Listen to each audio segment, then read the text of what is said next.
Oi, irmãos, tudo bem? Bem-vindos a mais um vídeo aqui do canal, mais um vídeo de estudo da Palavra de Deus. Bom, antes de iniciarmos, pedir aos irmãos se inscrevam no canal, que deixem o seu like, compartilhem esse vídeo, para que assim a gente possa ganhar mais força na pregação do Evangelho aqui dentro do YouTube. Se tiver pelo aplicativo, após o vídeo lá no aplicativo, vai lá no YouTube, faça essas coisas, se inscreva no canal, deixe seu like, que vai estar ajudando a fortalecer a pregação do Evangelho. Bom, também os irmãos quiserem me acompanhar um pouco mais do meu dia a dia, um pouco mais das coisas que eu estou fazendo para aplicativo, outras coisas que eu tenho feito, se inscreva no meu Instagram, o link está na descrição do vídeo aqui no YouTube. E também para conhecer o aplicativo da Bíblia, aqui na descrição do vídeo do YouTube também tem um link para você baixar o aplicativo. Lá você vai encontrar Bíblia, lição, meditação, inário, enfim, um material bem rico para nossa espiritualidade. Tiver pedidos de oração, pode deixar nos comentários do YouTube também, dúvidas, outras perguntas, estejam à vontade. Bom, os pedidos de oração de hoje, a irmã Luciene pediu oração pela conversão da família, que estão recebendo estudo bíblicos, então possamos estar orando pela família da irmã Luciene. Aliás, espera aí, e pelas pessoas que estão recebendo estudos bíblicos, pela família dela e pelas pessoas que estão recebendo estudos bíblicos. Então possamos estar orando pela irmã Luciene, pela família dela e pelas pessoas que estão recebendo estudo bíblico. Sempre importante que os nossos futuros irmãos tomem a decisão o quanto antes, porque Jesus está voltando. A irmã Nildinha pediu oração por ela, então possamos estar orando pela irmã Nildinha. Ela tem sempre acompanhado os vídeos, pediu oração pelo aplicativo, pediu oração aqui no canal já algumas vezes, então possamos estar orando pela irmã Nildinha. O irmão Nelson também pediu oração por ele, pela vida espiritual, que está enfraquecida devido a alguns problemas de ordem de imoralidade sexual. Enfim, esses problemas têm afetado muitos homens hoje em dia. Então possamos estar orando pelo irmão Nelson e por tantos outros que têm sofrido com esses problemas dentro do nosso meio. Que eles possam se livrar dessas amarras de Satanás. Bom, e hoje a gente vai responder a pergunta da irmã Vanderlúcia. Ela perguntou: por que Jesus não curou a enfermidade do apóstolo Paulo? Antes de tudo, vamos tentar entender um pouquinho do que é essa enfermidade. A gente não tem muita base sobre isso, mas tem algumas ideias que os historiadores trazem. A gente vai abrir nossas Bíblias lá em 1 Coríntios, capítulo 16, verso 21. A saudação escrevo-a eu, Paulo, de próprio punho. Então aqui o apóstolo Paulo está afirmando que a saudação é ele quem escreve. Por que isso? Porque as cartas de Paulo, muitas vezes foram ditadas por Paulo, para que é uma pessoa que escreve na época, para ela escrever aquilo que ele estava falando, porque o papel era muito caro, não podia errar, então tinha as pessoas certas que faziam essas escritas de cartas, e ele sempre andava acompanhado com uma pessoa para escrever as cartas para ele. Mas aí no final, para identificar a carta, ele assinava de próprio punho. E aqui ele está falando que ele estava assinando a carta. Um dos motivos também é que o apóstolo Paulo, o porquê dele usar um escriba, né, já que ele era uma pessoa muito instruída. Porque quando ele ficou cego no caminho para Damasco, dizem alguns historiadores que o apóstolo Paulo passou a ter uma dificuldade de visão. Ele já não enxergava mais 100% como era antes, depois daquele evento que aconteceu com a visão dele.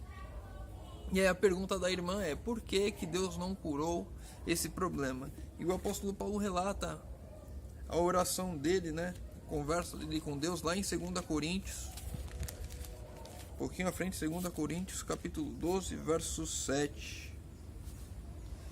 E para que não me ensoberbecesse com a grandeza das revelações, foi-me posto um espinho na carne, mensageiro de Satanás, para me esbofetear, a fim de que não me exalte. Acho que aqui já fica até um pouco mais claro aqui, que esse espinho na carne era para que ele não se exaltasse, para que ele não ficasse muito soberbo, porque ele tinha muitas revelações da parte de Deus, porque ele tinha um contato muito íntimo com Deus, e aquilo que ele conversava, aquilo que ele escrevia para as igrejas, o trabalho que ele fazia, poderia ser que ele começasse a olhar para si e falar: olha o quão grande as coisas que eu tenho feito, olha o trabalho que eu tenho feito. e esse espinho na carne fosse uma coisa para que ele, falando na nossa língua, no nosso idioma, no português, claro, vamos dizer assim, para ele baixar a bola, porque ele não era tudo isso, que ele estava sendo apenas um instrumento nas mãos de Deus. E o próprio Deus já fala para ele, explica nos versos 8 e 9: por causa disso, 3 vezes pedi ao Senhor que o afastasse de mim. Ainda é o apóstolo Paulo, desculpa. E aí no verso 9 a resposta: então ele me disse, a minha graça te basta, porque o poder se aperfeiçoa na fraqueza. De boa vontade, pois, mais me gloriarei nas fraquezas, para que sobre mim repouse o poder de Cristo. Então, o Deus aqui explicando para ele que o espinho da carne não seria retirado, né? Ele explicando para a gente que o espinho da carne não... Ele falando o que Deus disse para ele, né? Que a graça bastava para ele, para que ele não se ensoberbecesse, para que ele que na fraqueza dele, que nos problemas que ele tinha, era ali que Deus iria atuar e ali que ele iria mostrar a força de Deus na fraqueza dele. Porque nos momentos e nos pontos que somos fracos é ali quando as pessoas conseguem identificar a força em nós, não é nós, é então Deus agindo através de nós. E eu acho importante aqui, um dos pontos mais importantes dessa pergunta é por que Deus não curou? Porque nem sempre Deus vai fazer aquilo que nós queremos, porque aqui o apóstolo Paulo pediu 3 vezes para que afastasse esse espinho dele. E se a gente for ver ao longo da Bíblia, nós vamos ver histórias em que Deus agiu conforme a pessoa gostaria, né? E formas que Deus não agiu. Se a gente pegar lá a história de José, ele foi injustiçado, né? Foi jogado no poço, foi vendido como escravo, estava trabalhando bem como escravo, então a esposa de Potifar disse que foi estuprada por ele, porque ela queria ele e ele não queria. Então ele foi preso e no final da história ele se tornou governador de Egito. Acabou bem a história, mas ele passou por muitas coisas ruins até lá. Os amigos de Daniel na fornalha, eles não se prostraram à estátua de ouro, foram jogados na fornalha ardente e saíram de lá sem nenhum arranhão. Daniel na cova dos leões, foi jogado na cova dos leões famintos, passou uma noite lá, saiu de lá sem nenhum arranhão. Mas isso não é o que acontece sempre. Vamos lá em Hebreus 11. Hebreus capítulo 11. A galeria dos heróis da fé.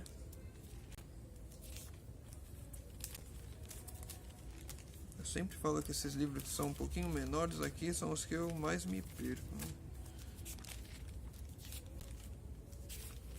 Aqui, Hebreus capítulo 11. Hebreus é um capítulo grande, mas os livros menores nos meios ali. Vamos lá.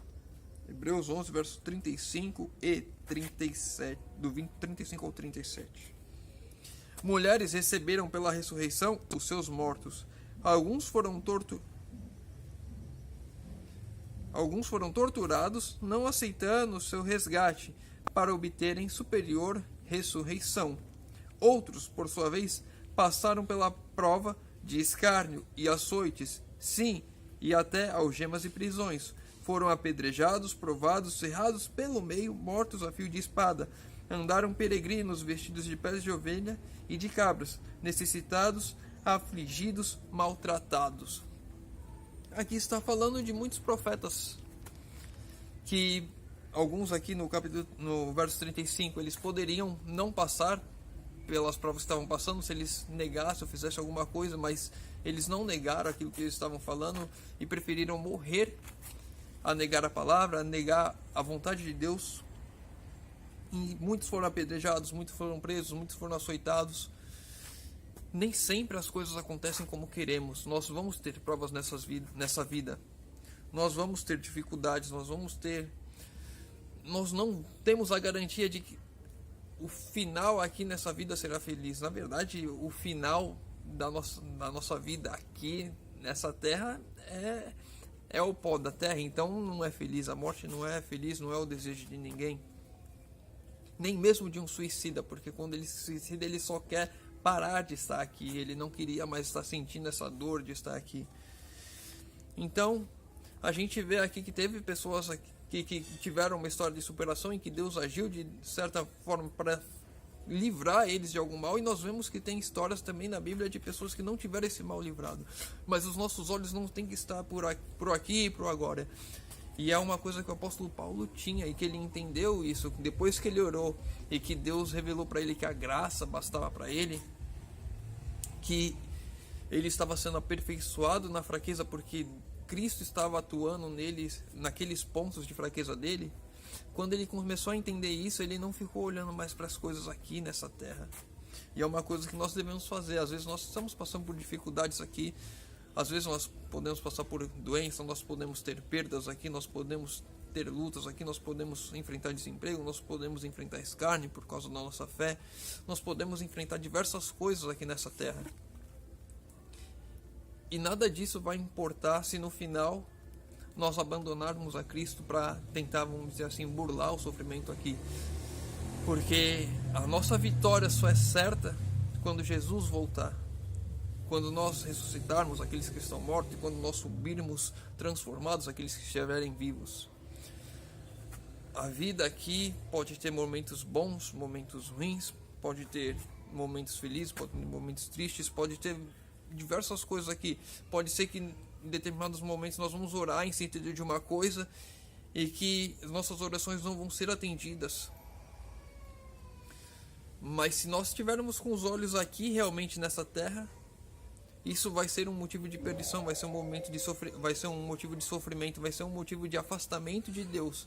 Mas quando nós temos os olhos no céu, temos olhos na promessa, temos a certeza de que o que é o nosso galardão de fato ainda está por vir, então os sofrimentos aqui, as tristezas, as dores, elas vão vir, vai ter um efeito ruim, nós vamos nos sentir angustiados com isso, mas nós vamos ter o conforto da promessa do que o que há de vir é muito melhor e muito superior e mais recompensador do que tudo que possamos vir enfrentar aqui nessa terra, tudo que possamos vir passar de sofrimento por aqui. Então, espero ter respondido a pergunta da irmã Vanderlúcia e convido os irmãos agora que puderem fechar os olhos para falarmos com Deus. Senhor Deus, Pai amado, obrigado, Senhor, porque mais uma vez podemos abrir a Tua Palavra, podemos ler, Senhor, história aqui dos profetas que passaram por aqui e que possamos, Senhor, nos inspirar em cada um deles, Senhor. Sabemos que as nossas orações aqui podem ser atendidas ou podem não ser atendidas, Senhor, mas que o Senhor nos ajude, Senhor, a olharmos para o final, olharmos para o nosso real galardão, olharmos para a promessa que o Senhor nos deixou, Senhor, da volta de Jesus aqui para nos resgatar desse mundo terrível, Pai amado. Pai querido, te pedimos que o Senhor proteja os nossos lares, nossas famílias, e que o Senhor nos conduza a andarmos sempre em Teus caminhos, Senhor. Pai querido, te pedimos nesse nome de Jesus. Amém. Meu irmão, fica com Deus e que Deus te abençoe.